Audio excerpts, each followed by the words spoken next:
म्हणून आता तुम्ही सर्वांनी ठरवायचंय की जगाच्या इशाऱ्यावर नाचायचंय की देवाच्या भजनाच्या ठेक्यावर तुम्हाला ताल धरायचाय.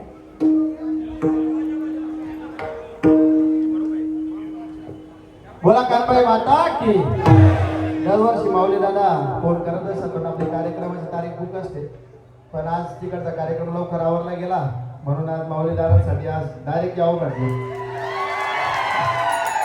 आमचा group Kanubai friend circle group Dhule Shirpur Pune. मी स्वतः सागर देशमुख आपल्या समोर एक छोटीशी सेवा सादर करूया. बोला कानबाई माता की जय. वैष्णव